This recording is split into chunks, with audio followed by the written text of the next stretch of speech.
तो स्टूडेंट्स कैसे हैं आप सब। आशा करता हूँ आप सब अच्छे होंगे, होली होली खेल ली होंगे। हाँ, अब थोड़ा सा पढ़ लेते हैं। तो स्टूडेंट्स आज ये हमारा नया सीरीज स्टार्ट हो रहा है इंटीग्रल कैलकुलस का। ठीक है, हमने डिफरेंशियल कैलकुलस ख़त्म कर दिया है। अब नया सीरीज चालू हो गया है, इसे भी हम हफ्ते भर में ख़त्म कर देंगे इंटीग्रल कैलकुलस को। ठीक है, तो आप लोग जुड़े रहिए हमारे साथ और हम फटाफट से क्विक रिवीजन करते हुए आगे बढ़ते रहेंगे। तो आज जो टॉपिक्स हम पढ़ाने वाले हैं बहुत इंपॉर्टेंट है आपके एग्जामिनेशन के लिए। Definite integral as limit of sum and Riemann integral. Riemann integral अधिकतर पूछा जाता है। ठीक है, तो चलिए अपने टॉपिक की तरफ बढ़ते हैं। और हाँ गाइस, अगर आपको वीडियो अच्छी लगे तो इसको शेयर कीजिए, लाइक कीजिए और सब्सक्राइब जरूर कीजिए। शेयर करेंगे तो काफ़ी लोगों की हेल्प हो जाएगी वीडियो से। तो आइए आगे बढ़ते हैं। तो पहला टॉपिक है हमारा definite integral as limit of sum. The value of the definite integral integral a to b f of x dx is given as। हमको एक definite integral a to b f of x dx पता है। ठीक है, अब हमको क्या करना है, देखिए यहाँ पे क्या है कि definite integral as limit of sum, मतलब कोई हमको इंटीग्रल दिया गया है और उसको हमको लिमिट ऑफ सम के रूप में निकालना है।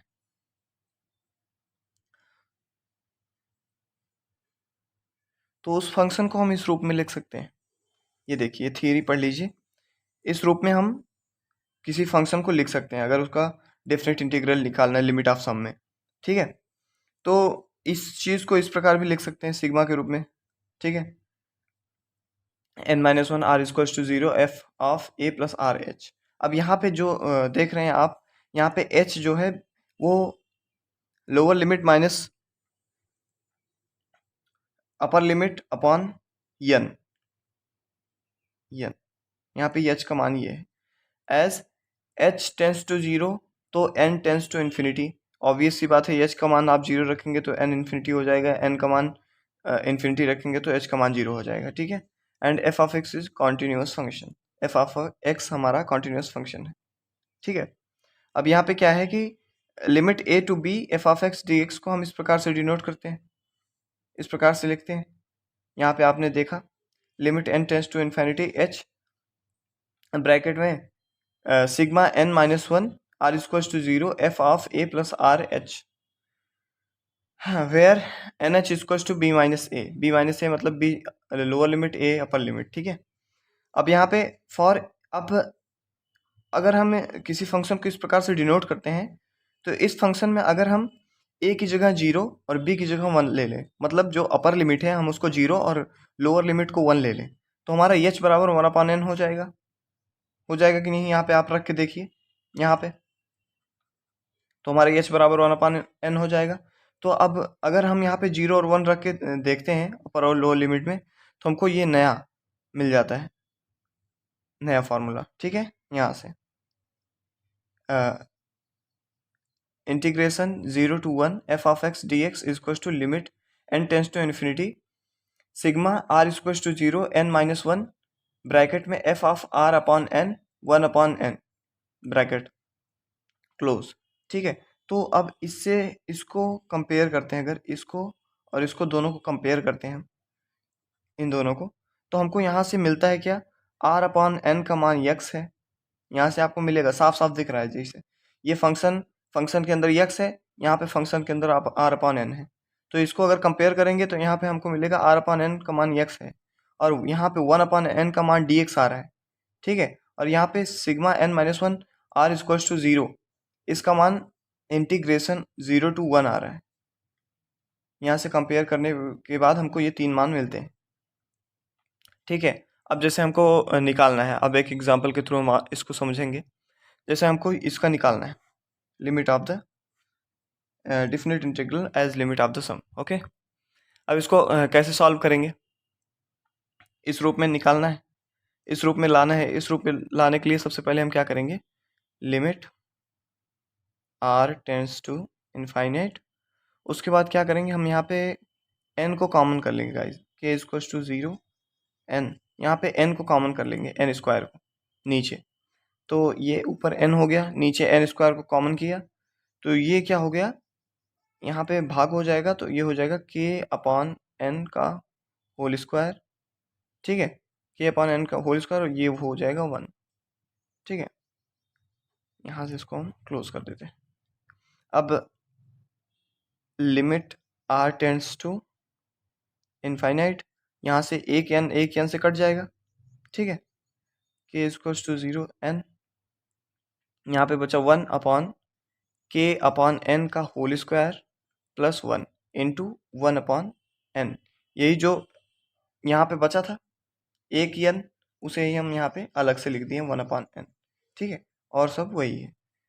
अब इसको अगर हम कंपेयर करके देखते हैं इस वाले सूत्र से, यहाँ पे जैसे जैसे हमने लिखा है, यहाँ पे अब x की जगह ये हमारा काम कर रहा है, यहाँ पे 1 अपॉन n की जगह ये 1 अपॉन n काम कर रहा है। तो अगर हम कंपेयर करेंगे उस वाले सूत्र से जो ऊपर हमको दिया गया था थ्योरी में, तो कंपेयर करने पे हमको क्या मिलेगा, इसका जो मान होता है वो हमको पता है, इसका मान यहाँ से कंपेयर करने पे इसका मान निकला था क्या, इंटीग्रेशन 0 to 1, तो अब सिंपल सा इसका मान हम लिख देंगे इंटीग्रेशन 0 to 1, ठीक है, और इसका मान हो जाएगा x स्क्वायर, तो यहाँ पे हो जाएगा 1 अपॉन, क्योंकि यहाँ पे 1 बचा है 1 अपॉन, अब इसका मान हो गया x, तो x स्क्वायर प्लस 1, ठीक है, और 1 अपॉन n का मान यहाँ से आप जानते हैं कि dx होता है 1 अपॉन n का मान, ये देखिए, तो यहाँ पे हम लिख देंगे dx, ठीक है।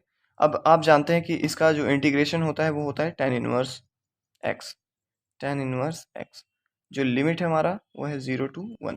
अब यहाँ से लिमिट रख देंगे हम, simple tan inverse 1 minus tan inverse 0। अब आप जानते हैं इसका मान 0 होता है, tan इनवर्स 0 का मान 0 होता है, tan इनवर्स 1 का मान कितना होता है 45 अंश, यही होता है ना कि tan inverse 1 is equals to, अब मान लीजिए ये थीटा है तो tan इधर जाएगा, तो tan थीटा बराबर 1 किसका होता है, tan 45 का होता है, थीटा बराबर यहाँ से 45 आ जाएगा, तो यही हमने निकाला है, तो ये हो जाएगा 45 अंश, या इसे लिख सकते हैं आप π/4, ठीक है, यहाँ से हमको ऐसे निकल गया। तो इस प्रकार से हम किसी भी इक्वेशन किसी भी क्वेश्चन को हम हल करते हैं, ठीक है। आइए अपने अगले टॉपिक की ओर बढ़ते हैं। अगला टॉपिक हमारा रायमन इंटीग्रल, थोड़ा थ्योरेटिकल है, पहले इसकी बेसिक थ्योरी को हम पढ़ लेते हैं कि इसकी थ्योरी क्या कहती है। इसमें कुछ इम्पॉर्टेंट डेफिनेशन है, उसको पहले देख ले। पार्टीशन ऑफ क्लोज्ड इंटरवल, ठीक है, कोई क्लोज्ड इंटरवल हमको प्राप्त है, उसका भाग, उसके छोटे छोटे टुकड़े, उसी को पार्टीशन ऑफ क्लोज्ड इंटरवल कहते हैं। अब इसका थ्योरी एक बार देख लें तो क्या है, थ्योरी में कह रहा है let I is equals to A B, I A B के बीच में है, क्लोज्ड इंटरवल ए बी के बीच में, is closed interval then P is equals to A is equals to X naught x1 x2 dash dash dash xn is equals to b, this finite set of p is called partition of interval a b। अब आपको शायद इससे ना समझ में आया हो तो आपको बता दें सिंपल भाषा में, जैसे मान लीजिए हमको मिला है एक क्लोज इंटरवल 0 to 10, ठीक है, अब इसका पार्टीशन करेंगे तो क्या हमको मिलेगा 0 1 2 3 यहाँ पर 10, या फिर इसको कई तरीके से आप पार्टीशन अलग अलग कर सकते हो, 0 3 7 10 ऐसे भी कर सकते हो, बस पार्ट होना चाहिए, और वो चाहे जितना छोटा बड़ा हो उससे मतलब नहीं है, बस पार्ट होना चाहिए, उसके छोटे छोटे पार्ट होने चाहिए। तो ये हो गया हमारा पार्टीशन, ठीक है। अब सब इंटरवल क्या किसे कहते हैं, इसका एक छोटा सा पार्ट को सब इंटरवल कहते हैं, इसके बीच का किसी पार्ट को, चाहे 1 2 ले लीजिए, चाहे 7 10 ले लीजिए, चाहे 3 10 ले लीजिए। अब इस छोटे छोटे इंटरवल को हम सब इंटरवल कहते हैं, ये खुद में भी एक क्लोज इंटरवल होते हैं। जैसे कि यहाँ पे आप ले सकते हैं जैसे 1 या 2 या फिर 7 10, ये हो गया हमारा सब इंटरवल जो इस इंटरवल के पार्ट हों। अब आइए समझते हैं लेंथ ऑफ सब इंटरवल किसे कहते हैं। Length of sub interval, the length of R sub interval F of R is equals to X R plus 1 minus X R is equals to del R. अब इसे जानने के लिए फिर हम इसकी मदद लेंगे अपने एग्जाम्पल की। एग्जाम्पल में हमको कोई सब इंटरवल मिला 0 3 7 10, अब इसका हमको निकालना है लेंथ ऑफ सब इंटरवल। अब हमको एक सब इंटरवल मान लीजिए ये 7 10 वाला हमने सब इंटरवल ले लिया 7 10। अब इसकी लेंथ निकालनी है तो हमको R X R plus one minus X R, मतलब जो बड़ा पद है छोटे पद से घटाना होता है। ठीक है, तो ये बड़ा पद है 10 माइनस 7 इक्वल्स टू 3, तो 3 हो गया हमारा डेल आर, या डेल आर को ही हम कहते हैं लेंथ ऑफ सब इंटरवल। ठीक है, इसे डेल आर से निरूपित करते हैं, डिनोट करते हैं। ठीक है, अब आइए देखते हैं डार्बक सम किसे कहते हैं। डार्बक सम की theory, let a function F be a real bounded define. अब इसमें आप ज़्यादा थ्योरी पढ़ेंगे तो थोड़ा सा कंफ्यूज हो जाएंगे, क्या इसमें ज़्यादा कुछ कह नहीं रहा है, यहाँ तक आप थ्योरी सेम ही। क्या कह रहा है कि ये हमारा क्या है, पार्टीशन है। ठीक है, partition of close interval A B ये है, और सब इंटरवल हमारा ए बी है। ठीक है, ये हमारा पार्टीशन है और ये हमारा सब इंटरवल है। अब उसके बाद हमको दो चीज़ें पता चल गई, अब उसके बाद हम निकालेंगे। अब डार्बक सम दो प्रकार के होते हैं, लोअर डार्बक सम और अपर डार्बक सम। लोअर डार्बक सम देखते हैं, लोअर डार्बक सम किसे कहते हैं। The sum S equals to sigma N R equals to 1 M R X R minus 1। यहाँ पे भी वही वाली बात हुई कि छोटे बड़े पद से छोटे पद को घटाना है और उनका सम जो होगा वही लोअर डार्बक सम कहलाएगा। अब इसको एक आसान भाषा में इस प्रकार से लिख सकते हैं। अब इसको हम कैसे समझेंगे, समझे कैसे, इस प्रकार से समझिए कि जो हमारा एम आर है और जो डेल आर है, पहले इन दोनों को समझ लेते हैं, इसे कहते किसे। वेयर एम इज मिनिमा, मतलब मिनिमा और लेंथ, यहाँ पे देख सकते हैं आप, डेल आर को लेंथ कहते हैं, length of sub interval. Length of sub interval और मिनिमा ऑफ उस इंटरवल का मिनिमा और उस इंटरवल का लेंथ, दोनों को जोड़ देते हैं तो हमको निकल जाता है लोअर डार्बक सम। ठीक है, और अपर डार्बक सम क्या कहते हैं, किसे कहते हैं, अगर उसका मैक्सिमा जोड़ देते हैं और उसका लेंथ जो मैक्सिमा और लेंथ दोनों को हम जोड़ देते हैं तो उसे क्या कहते हैं, अपर डार्बक सम। इनटू करके जोड़ते हैं। देखिए कैसे जोड़ते हैं, अब थोड़ा सा कन्फ्यूजन हो गया होगा।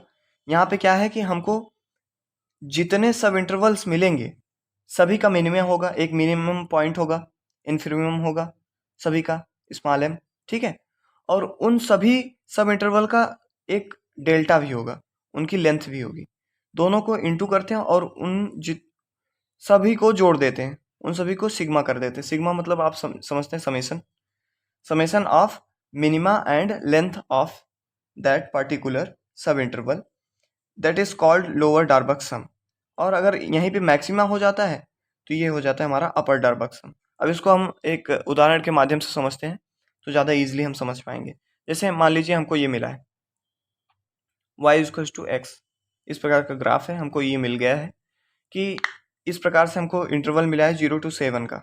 अब यहाँ से हमको सब इंटरवल्स क्या मिलेंगे, आप समझते हैं सब इंटरवल्स कैसे निकालते हैं, ये बीच बीच के पॉइंट्स यही तो सब इंटरवल हैं। यहाँ पे सब इंटरवल निकलेंगे 0 to, ठीक है, और यहाँ पे हो गया 2 5, यहाँ पे हो गया आप 5 7 5 7। ठीक है, तो हमें 3 सब इंटरवल्स पता चल गए।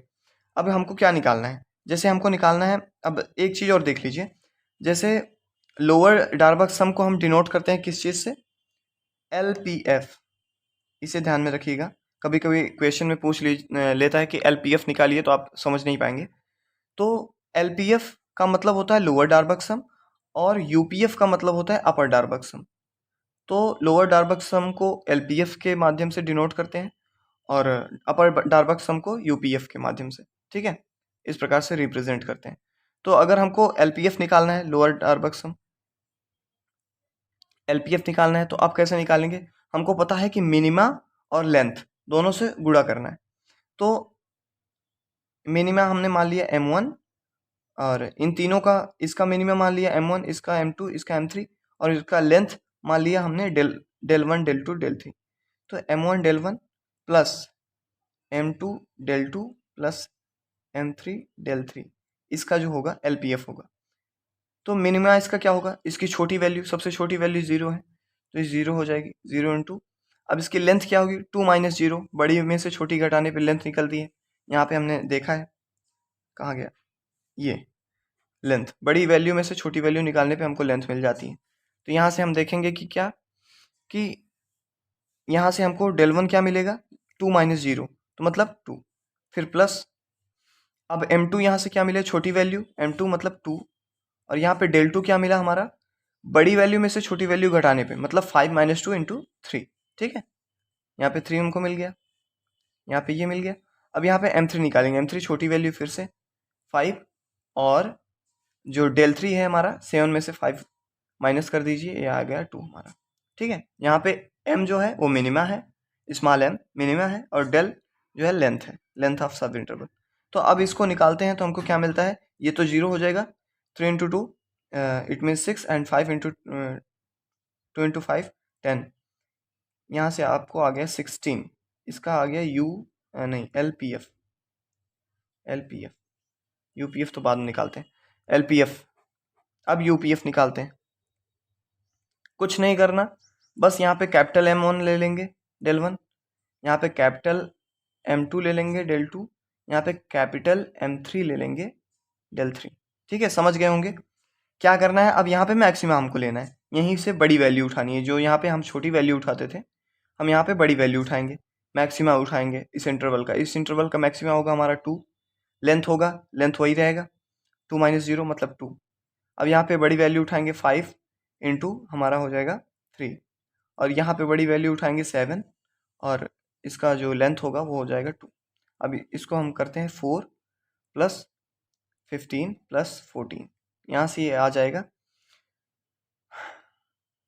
4 4 8 5 13 के 3 हासिल 1 1 1 2 1 3, ठीक है, 33, इसका UPF आ गया, ठीक है। तो इस प्रकार से हम लोअर डार्बक सम और अपर डार्बक सम निकालते हैं। तो ये कुछ बेसिक कॉन्सेप्ट थे जो रायमन इंटीग्रल को मतलब निकालने के लिए यूज़ में किए जाते हैं। तो पहले आप इसको समझ लीजिए, अच्छे से समझ लीजिए, तभी आप आगे की वीडियो समझ पाएंगे। तो आज के लिए बस इतना ही। Thanks for watching my video. और अगर वीडियो पसंद आई हो तो लाइक कीजिए, शेयर कीजिए, और अगर कोई भी टॉपिक, कोई भी क्वेश्चन आपको फंस रहा हो, आपको ना समझ में आ रहा हो, प्रॉब्लम दे रहा हो, तो आप कमेंट कीजिए, हम उस पर एक सेपरेट वीडियो बनाएंगे, आपकी प्रॉब्लम ज़रूर दूर करेंगे। धन्यवाद। जय हिंद, जय भारत।